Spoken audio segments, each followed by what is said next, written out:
네, 333페이지의 유형별 연수 문제, 재무회계 이론 풀이 한번 해보겠습니다. 1번. 일반 기업의 기준과 관련된 다음 설명 중 옳은 것은 옳은 것. 1번. 판매 대금의 회수가 구매자의 재판매에 의해 결정되는 경우에 판매자는 구매자에게 판매 시 수익을 인식한다. 그러지 않죠? 구매자의 재판매에 의해서 판매 대금이 회수된다면은 구매자가 판매를 해야 되겠죠. 구매자에게 판매 시 수익을 인식하는 것이 아니라 구매자가 소비자에게 판매를 했을 때 수익을 인식해야 되는 것입니다. 다음에 2번. 상품권을 할인 판매 시 액면금액 전액을 선수금으로 인식하고 할인액은 상품권 할인 계정으로 선수금의 차감 계정으로 표시한다. 네, 여러분 상품권은요 선수금에 해당이 됩니다. 그리고 상품권을 할인해서 팔았을 때는 상품권 할인 계정으로 선수금의 차감 계정. 네, 2번 맞았어요. 자, 3번 보겠습니다. 매도 가능 증권으로부터 발생하는 배당금 수익과 이자 수익은 기타 포괄 손익으로 처리한다.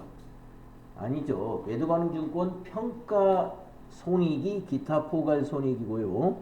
배당금 수익 영업의 수익으로 봐야죠. 이자 수익 역시 영업의 수익에 해당이 됩니다. 3번 틀렸고요. 4번. 추가 생산 단계에 투입하기 전에 보관이 필요한 경우 외의 보관 비용은 재고자산의 원가에 포함한다.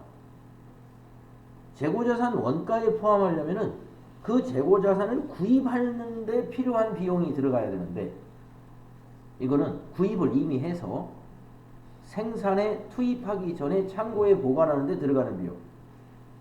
그거는 재고자산의 원가는 아닙니다. 예. 그러나 제조 비용은 되죠. 제조 비용의 보관비라든가 제조의 경비로는 포함을 하지만 재고자산의 취득 원가는 아니다. 이런 말씀이 되겠습니다. 2번 맞는 거예요. 자, 3번으로 가보겠습니다. 다음 중 기업 경영자의 의사결정과 계획 및 통제를 위한 정보 제공이 주된 목적인 회계 분야는 여러분 아시죠? 경영자의 의사결정을 위한 회계, 우리가 매니지먼트 회계라고 합니다. 그래서 관리 회계 또는 원가 관리 회계라고도 하고요. 그냥 관리 회계라고도 합니다.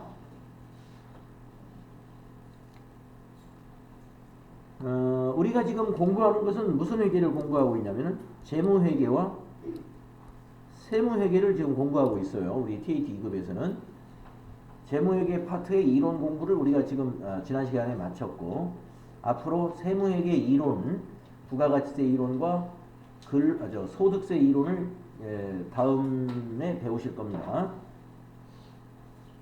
이미 배운 것도 있고요. 우리가 TAT 2급 교재로는 다음 시간에 배우게 된다. 다음에 5번 문제 보겠습니다. 다음과 관련이 있는 재무제표의 기본 과정은 무엇인가? 여러분 재무제표의 기본 과정 세 가지 기억나시나요? 기업 실체의 과정, 계속기업의 과정, 기간별 보고의 과정이라는 재무제표의 기본 과정이 있습니다. 자, 지배 종속 관계에 있는 회사들의 경우 지배회사와 종속회사는 단일의 법적 실체가 아니지만 단일의 경제적 실체를 형성하여 하나의 회계단으로서 연결 재무제표의 작성 대상이 된다. 이것은 기업 실체의 과정을 얘기하고 있는 거예요. 기업 실체의 과정이라는 것입니다. 기업은 하나의 경제적 실체를 형성하고 하나의 회계단으로서의 인정이 돼야 된다 하는 것이 기업 실체의 과정을 말하는 거거든요. 다음에 7번. 회계의 개념 체계와 관련된 설명 중 타당하지 않은 것은 1번. 회계정보의 질적 특성이란 회계정보가 유용하기 위해 갖추어야 할 주요 속성을 말합니다. 맞죠? 2번 회계정보의 질적 특성은 회계기준 제정기구가 회계기준을 제정 또는 개정할 때 대체적 회계처리 방법 등을 비교 평가할 수 있는 판단 기준이 된다. 될 것 같습니다. 예, 회계정보의 질적 특성이 있는데 그것은 우리가 회계정보의 질적 특성을 갖추기 위해서 우리 회계 기준이나 이런 것을 어떻게 정비해야 되는가 이런 것 등을 마련하는 그런 기준이 된다고 볼 수 있을 것 같아요. 네. 자, 하여튼 2번이 일단 맞는 것 같습니다. 아무튼 타당하지 않은 거 찾는 건가요? 네, 그러면 1, 2번은 현재 맞았죠? 다음에 3번을 보겠습니다. 신뢰성을 가지려면 예측 가치와 피드백 가치가 있어야 된다. 이게 틀렸네요. 네. 이건 예측 가치, 피드백 가치는 신뢰성과는 좀 거리가 있는 특성입니다. 예피적이라고 여러분이 암기하시는지 모르겠는데 시험 보실 때까지 예피적 알아야 됩니다. 예피적은 목적적 값성이에요. 목적적 값성. 예측가치, 피드백가치, 적시성이라고 하죠. 예피적은 목적에 적합한 회계 정보를 생산하는 품질 특성 중에 하나입니다. 신뢰성에서는 이제 관계되는 하위 질적 특성에 표검중이 있었죠. 그래서 아직 암기하지 않으셨다면 여러분 자격시험 보는 날까지는 이걸 좀 외워놓으셔야 돼요. 신뢰성을 뒷받침하고 있는 품질 특성이 뭐냐? 표검중이다. 표현의 충실성, 검증 가능성, 중립성. 그래서 요 7번 문제가 바로 질적 특성, 회계의 질적 특성의 설명에서 틀린 것을 찾아라. 딱 3번이 틀린 걸 찾아냈습니다. 9번 가보겠습니다. 다음과 관련된 회계정보의 질적 특성은 무엇인가?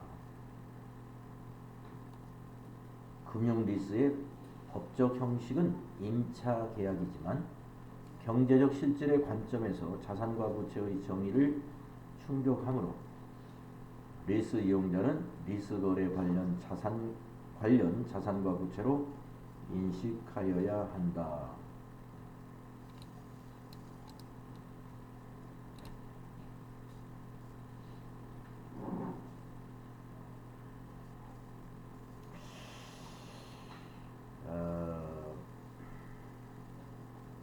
신뢰성 같아요.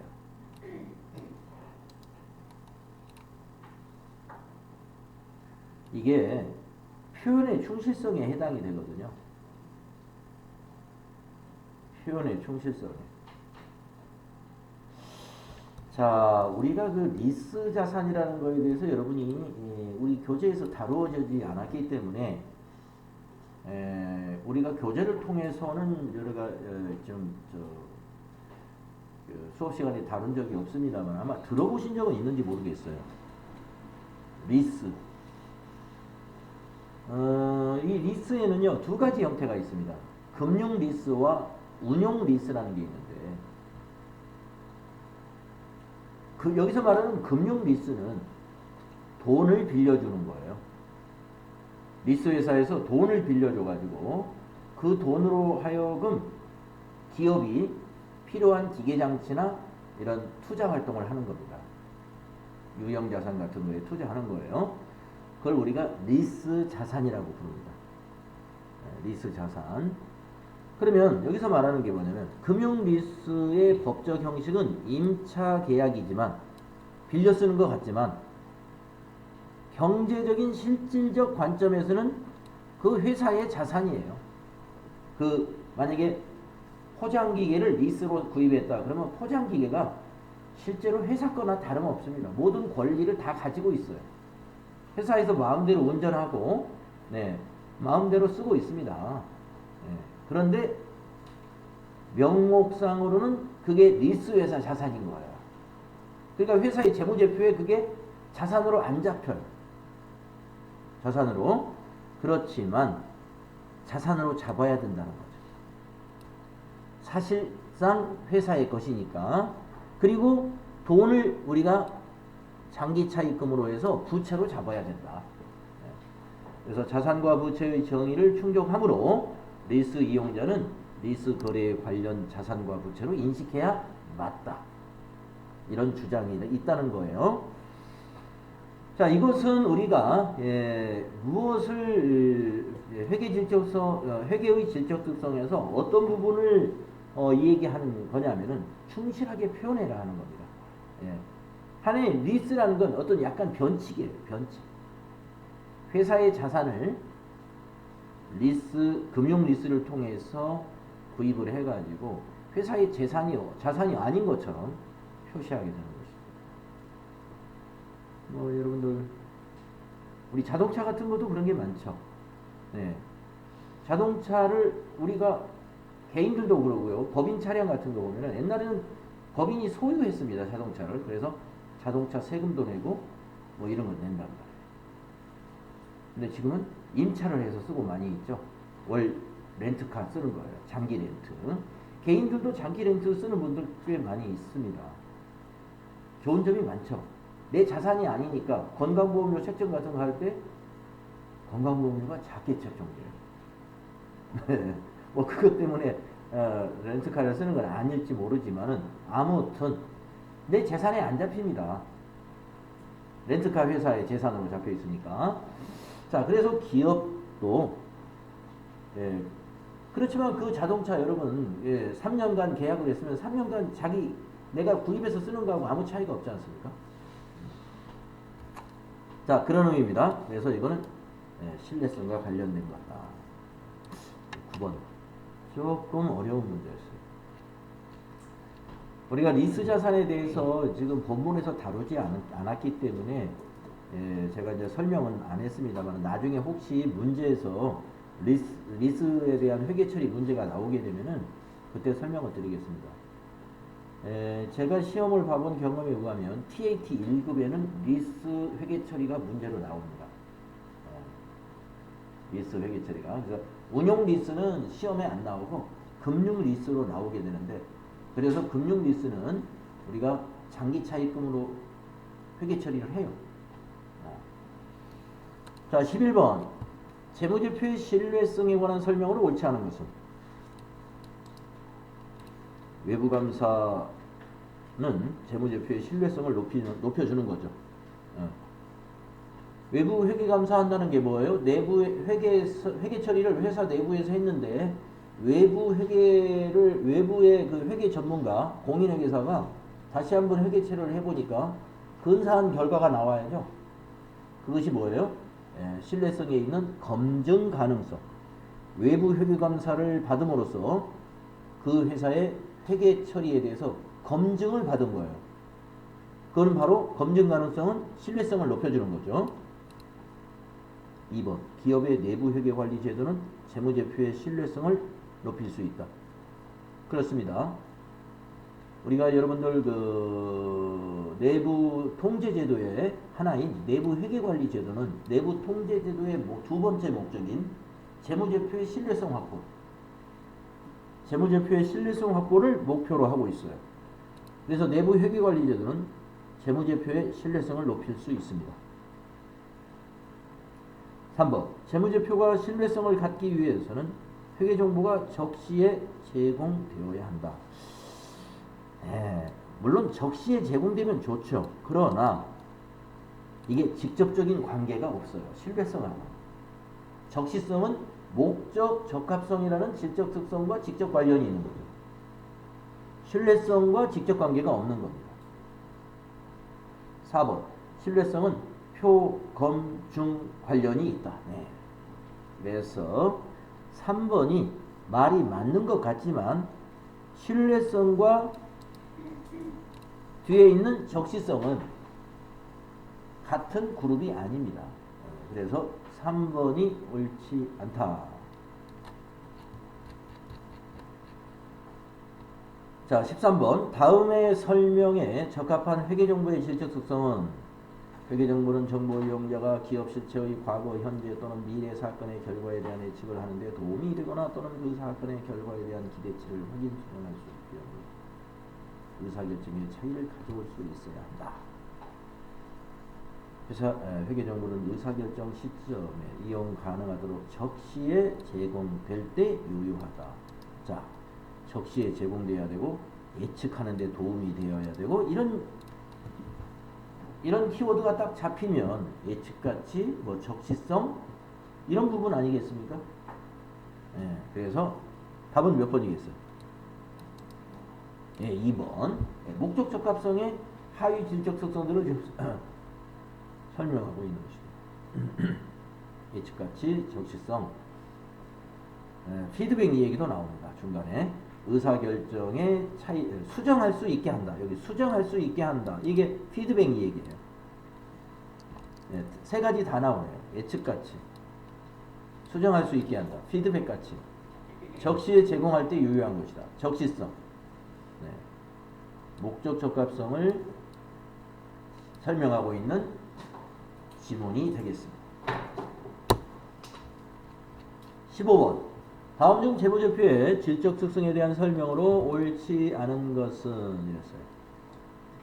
목적 적합성이 있는 회계정보는 예측가치 또는 피드백가치를 가져야 한다. 예피 맞죠? 적시성이 있는 정보라 하여 반드시 목적 적합성을 갖는 것은 아니나 적시에 제공되지 않은 정보는 목적 적합성을 상실할 수 있죠. 회계정보가 신뢰성을 받기 위해서는 객관적으로 검증 가능해야죠. 회계정보의 질적 특성은 서로 상충될 수 있다. 우리가 회계정보의 중요한 질적 특성 두 가지가 신뢰성과 목적 적합성인데 이 두 개를 다 100점 맞기는 힘들어요. 그래서 두 개는 절충이 필요하다고 그랬죠. 상충되기 때문에 서로 절충해가지고 균형을 맞춰야 됩니다. 균형을 맞춰야 된다. 그래서 상충될 수 없다는 것은 잘못됐어요. 충돌합니다. 상충이라는 건 충돌한다는 의미죠. 다음에 17번 가보겠습니다. 다음 중 회계의 개념체계에 대한 설명으로 옳지 않은 것은 자산은 과거 사건의 결과로 기업이 통제하고 있고 미래 경제적 효익이 기업에 유입될 것으로 기대되는 자본이다. 맞아요. 부채는 과거 사건에 의하여 발생하였으며 경제적 효익을 갖는 자원이 기업으로부터 유출됨으로써 이행될 것으로 기대되는 현재의 의무이다. 맞아요. 재무상태표에 표시되는 자본 총액은 자산에서 부채를 차감한 금액으로 기업의 시가 그건 아니죠. 자본이라는 게 시가는 아니죠. 그냥 자산에서 부채를 뺀 거예요. 자산에서 부채를 뺀 겁니다. 우리 회사의 자산이 꼭 시가는 아니죠. 우리가 원가 모형으로 취득 원가로 기재된 자산들이 많이 있습니다. 그래서 자본이 시가다. 이건 잘못돼서 3번이 그렇지 않다. 자, 19번. 다음 중 재무제표의 기본 가정에 대한 설명으로 옳지 않은 것은 재무제표의 기본 가정에는 기업 실체, 계속기업, 기간별 보고 맞죠? 2번.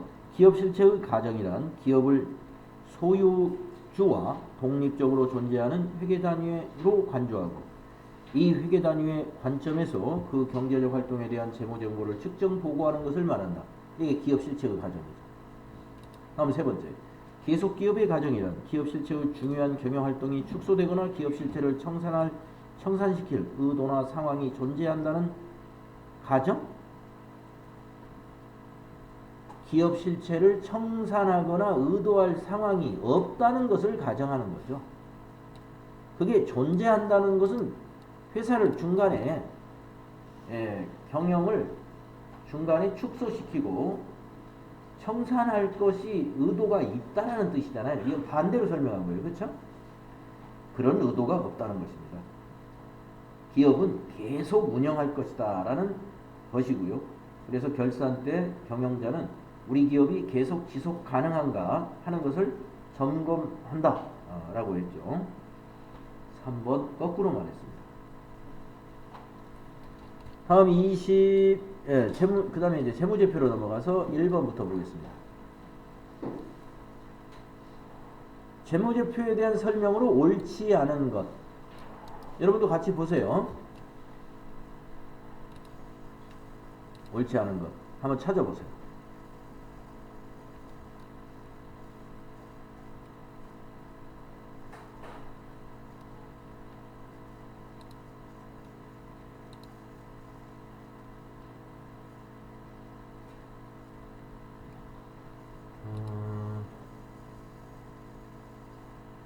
오늘이 5월 3일. 강미소 씨. 어느 게 옳지 않은 것 같아요? 3번이요. 부채의 정의를 만족하기 위해서는 금액이 반드시 확정되어야 한다. 부채 금액이 확정되어야 부채인 것 같은데, 네. 그런데 우리가 우발부채라는 것은 뭐 우리가 아직 확정되지 않은 부채도 있긴 합니다. 자, 그러면은 이건 우발부채를 포함해서 설명했다면 이건 맞는 얘기인데 옳지 않은 거, 네, 이게 맞는 거, 이게 틀린 것 같아요. 네. 자, 어디 1번부터 보겠습니다. 다음 경우에 따라서 법적 권리가 없어도 자산의 정의를 충족시킬 수 있다. 증여받은 재화는 이에 대한 지출이 발생하지 않지만 자산의 정의를 충족시킬 수 있다. 네, 맞고요. 4번 재무제표는 특정 기업 실체에 관한 정보를 제공하며 산업 또는 경제 전반에 관한 정보를 제공하지는 않는다. 예, 예, 다 맞았습니다. 그런데 3번 틀렸네요. 반드시 금액이 확정돼야 되는 건 아닙니다. 그래서 3번이 틀렸다.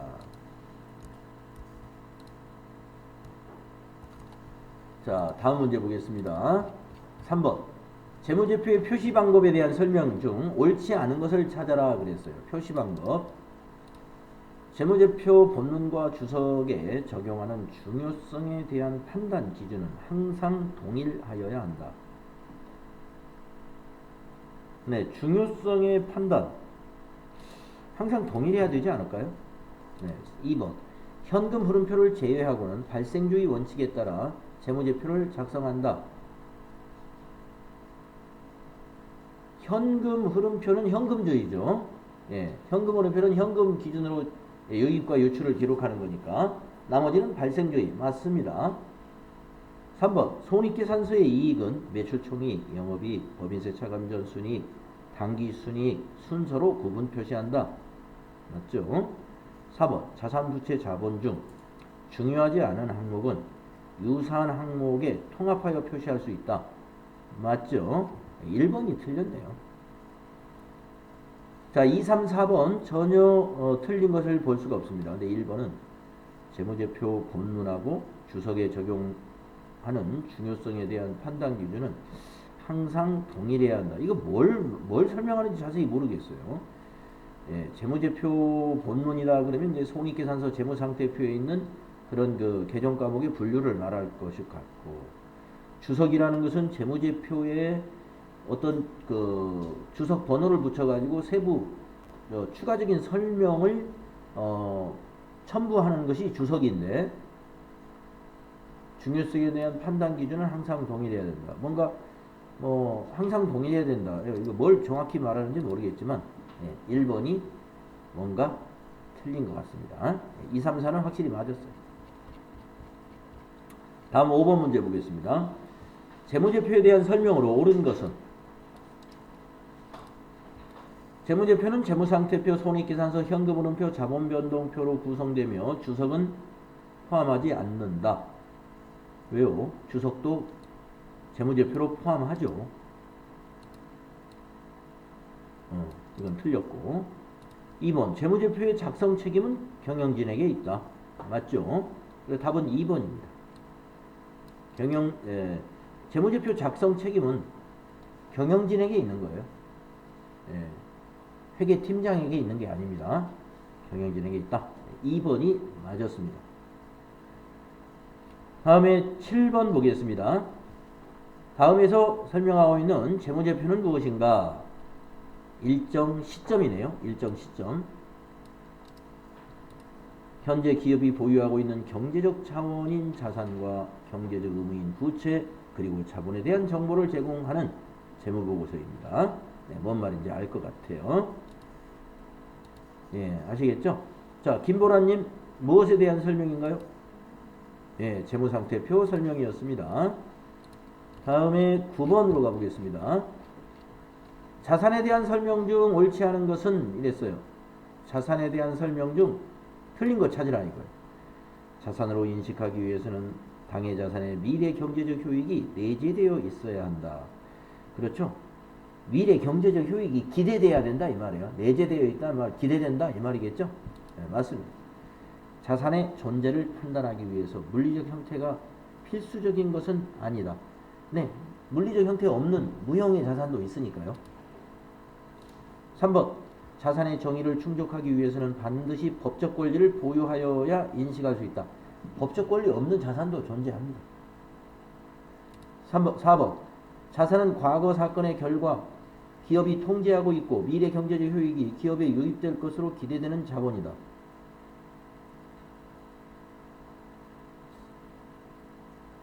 이게 옳지 않은 거 찾는 거죠. 3번이 틀렸나요? 네, 반드시 법적 권리를 보유하여 인식할 수 있다 했기 때문에 3번이 틀린 겁니다. 네, 1, 2, 4번에서 틀린 거 찾을 수 없죠? 3번. 자, 11번. 다른 기업을 취득하기 위하여 지급한 금액이 순자산의 공정가치를 초과하는 경우 기억나시죠? 네. 자산이 그 회사를 병합하면서 그 회사 자산이 10억인데 우리 회사가 13억을 지급했어요. 그러면 그 차익은 무엇으로 인식한다? 그때 배웠죠. 김한나 씨. 무엇으로 인식하나요?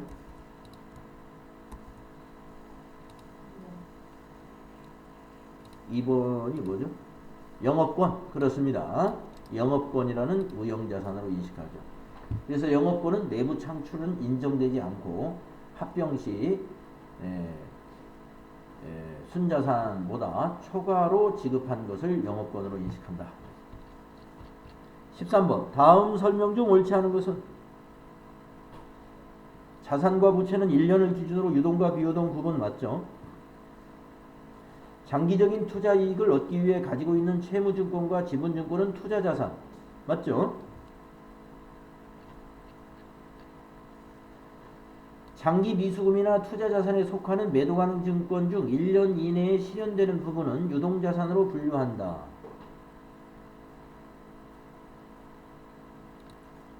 네, 매도가능 채권이라 하더라도 여기서 매도가능 증권이죠. 그러니까 매도가능 증권을 보면은요 코드가 아마 2개 만들어져 있을 거예요. 일반적으로 회계 프로그램에 한번 보겠습니다.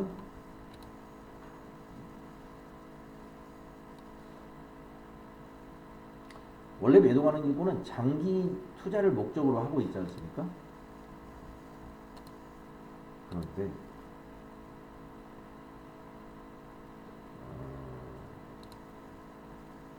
여기서 검색하는 게 더 낫겠죠?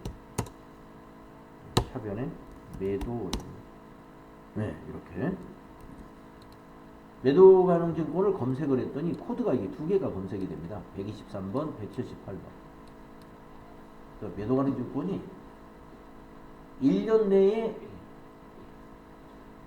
실현될 것으로 보는 것은 또 유동자산으로 보는 매도 가능 증권이 있어요. 그리고 저 178번은 투자 자산에 있는 코드예요. 그래서 매도 가능 증권은 비유동자산인 것도 있고 유동자산인 것도 존재합니다. 우리가 보통 개정 과목을 정리할 때는 매도 가능 증권을 투자자산으로 분류를 일단 합니다. 투자자산으로. 지금 우리 몇 번 문제에서 그게 나왔죠? 13번이요. 네, 여기는 13번에 3번 보기.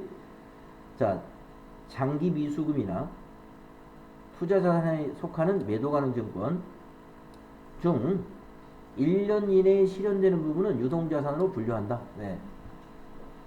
투자자산 중에 매도가능증권 같은 경우에 1년 내에 실현되는 것은 코드를 바꿔서 유동자산으로 분류해서 표시하는 것입니다. 네. 3번 맞았어요. 옳지 않은 거 찾는 거죠. 4번 재고자산이 정상적인 영업주기 내에 판매되거나 사용되더라도 보고기간 종료일부터 1년 이내에 실현되지 않는다면 비유동자산으로 분류한다. 틀렸습니다. 유동자산입니다. 여러분 재고자산은요, 재고자산이라는 게 뭡니까? 판매를 목적으로 보유하고 있는 자산이죠. 그거는 반드시 팔아서 다시 회전을 시켜야 되는 겁니다. 그래서 우리가 재고자산은 정상적인 영업주기 내에 판매가 다 된다고 가정을 해야 돼요. 정상적인 영업주기. 예를 들면 아파트 건설이다 그러면 아파트 건설은 만약에 3년이다. 영업주기가. 그러면 땅 파서 짓기 시작해서 다 준공검사 내가지고 입주시키는 데까지 3년을 본다면 그 기업은, 그 업종은 정상적인 영업주기가 3년인 겁니다. 그렇기 때문에 그 아파트를 유동자산으로 분류를 해요. 유동자산으로. 짓는데 3년이 걸린다 하더라도 1년 내에 현금이 실현되지 않지만 재고자산은 다 우리가 유동자산으로 분류합니다. 그래서 비유동자산 아니다. 4번이 틀렸습니다. 정상적인 영업주기 내에 판매가 되는 것이라면 유동자산으로 분류하는 것입니다. 1년 내에 실현되지 않더라도 그건 유동자산이다. 15번 유동자산으로 분류되지 않는 것은 원자료는 재고자산이니까 유동자산입니다. 단기 시세 차익을 목적으로 이거 개정 과목이 뭡니까? 2번이 예, 단기 매매 증권이 있죠. 유동자산입니다. 3번 보고기간 종료일로부터 1년 이내에 만기가 도래하여 현금화가 가능한 만기 보유 증권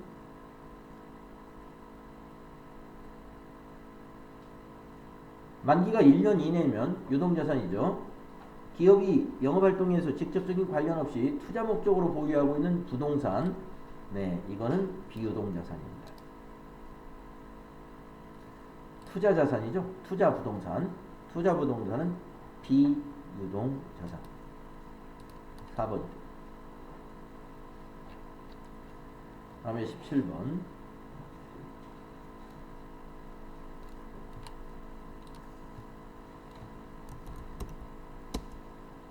그래서 만기보유증권도요. 여기 검색을 해보면 만기보유증권도 언제나 비유동자산이냐? 그렇지 않습니다. 예. 124번 만기보유증권도 있죠. 만기가 채권이 만기보유증권이라는 건 채권이잖아요. 예. 우리가 장기차입금이 상환기간이 1년 이내에 도래하는 시점이 있듯이 채권도 처음에 만기가 3년이면 우리가 그 투자자산인 비유동자산으로 분류를 합니다만 만기가 1년 이내로 이제 다가왔어요. 그러면 유동자산이에요. 그래서 124번 만기보유증권도 있습니다. 조금 전에 매도가능증권의 그 원리하고 똑같아요. 그래서 일단은 만기보유증권 처음에 만기 3년짜리의 채권을 구입했다 그러면은 그것은 투자자산 만기보유증권으로 분류를 했다가 만기가 1년 이내로 돌아오면 124번으로 전환을 해주죠.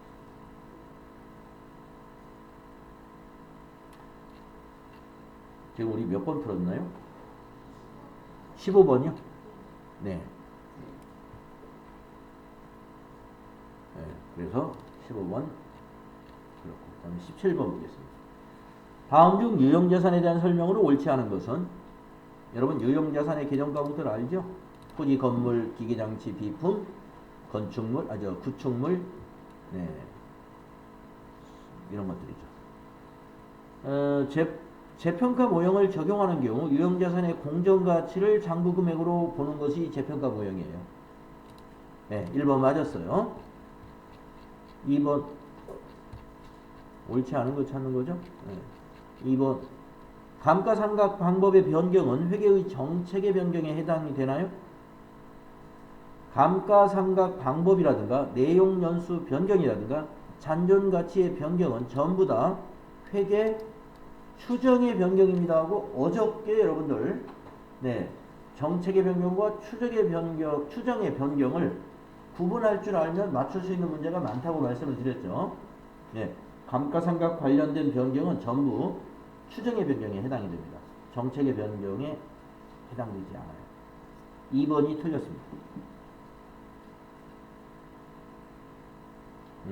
3번 정률법과 연수합계법은 자산의 내용 연수 동안 감가상각액이 매 기간 감소하는 방법이다. 그래서 여러분들 이 그림을 기억하시라고 그랬죠. 이 두 가지가 정률법과 연수합계법은 그림을 그리면 그래프가 이렇게 되는 것이다 그랬죠. 매 기간 감소한다. 이게 기간이에요. 여기 기간이 경과하면서 감소하는 체감잔액법이다. 체감잔액법.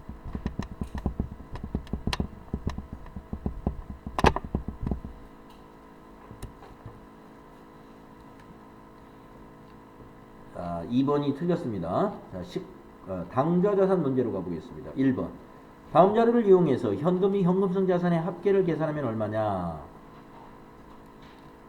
자, 현금이 현금성 자산만 한번 체크해 볼까요? 정기적금 1년 만기 안됩니다. 취득시 3개월 이내에 해야 돼요. 아니고 타인이 발행한 당좌수표는 현금이에요. 포함되고 만기 도래 공사채 이자표.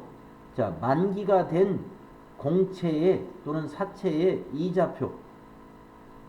이건 가지고 가면 바로 현금 주는 거예요. 현금이. 당좌차월. 당좌차월은 차입금이에요. 당좌예금에 마이너스가 났다는 거거든요. 이건 자산이 아니고 부채입니다. 사용이 제한된 정기예금 1년 만기짜리. 이건 투자자산이에요. 사용이 제한된 예금을 우리가 특정 현금과 예금이라고 그러죠. 비유동자산입니다.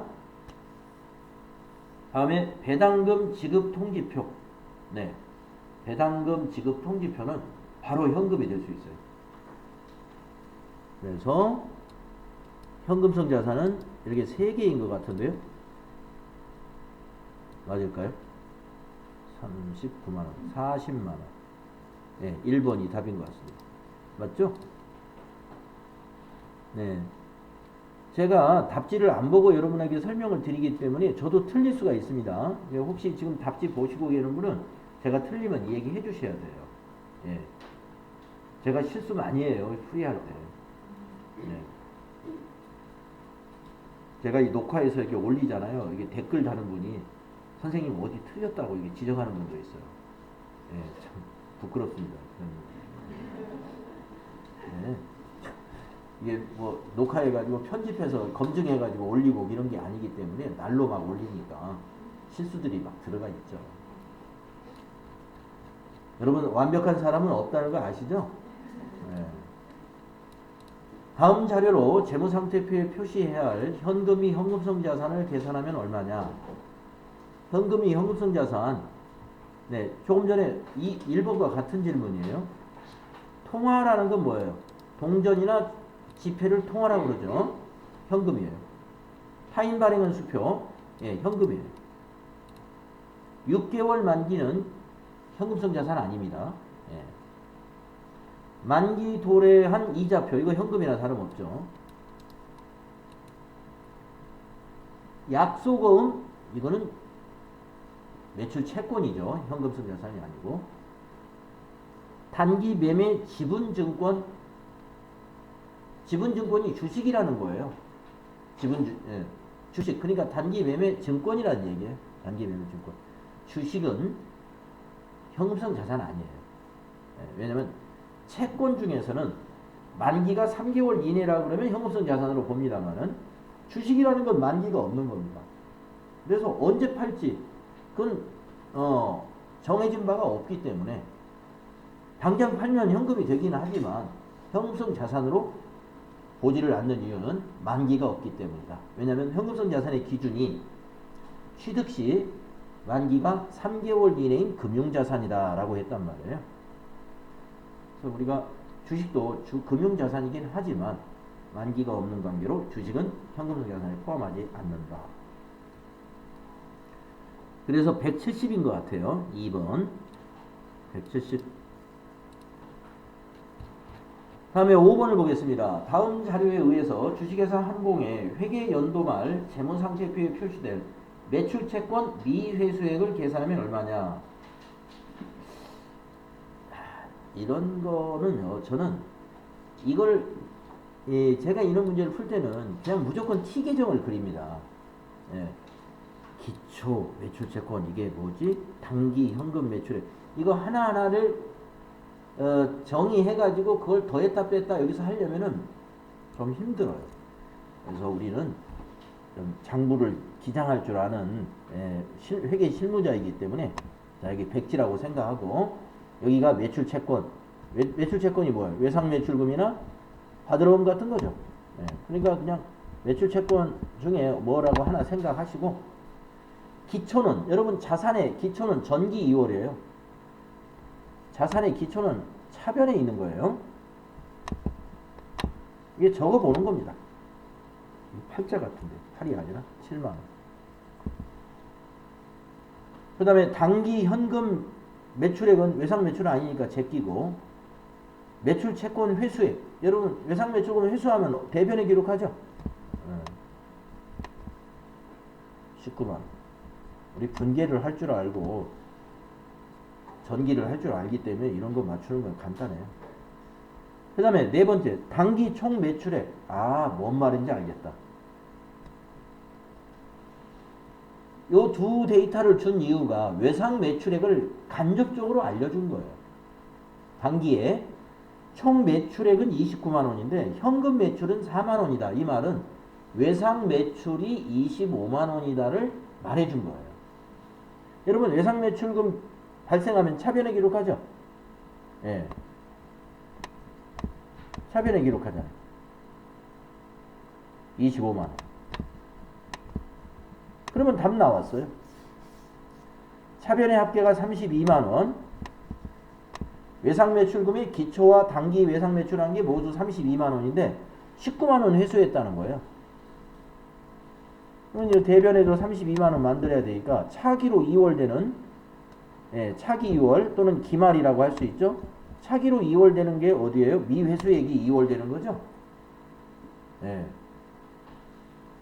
얼마가 2월? 13만원이 2월 돼야 되겠죠? 이게 미회수액이에요. 여러분 외상매출금 같은 건 기말에 차기 2월 해가지고 내년에 전기 2월로 받아들이죠. 기말이라고 해도 되고 제가 여기 차기라고 했습니다만 요거를 미회수액이라는 것입니다. 그래서 답은 13만원입니다. 이런 스타일의 문제는 계정을 T 계정으로 그려가지고 차변 대변을 배치해 보세요. 깔끔하게 답을 찾을 수가 있어요. 자, 재고자산은 다음 시간에 여기 재고자산부터 풀이하도록 하겠습니다. 쉬었다 하겠습니다.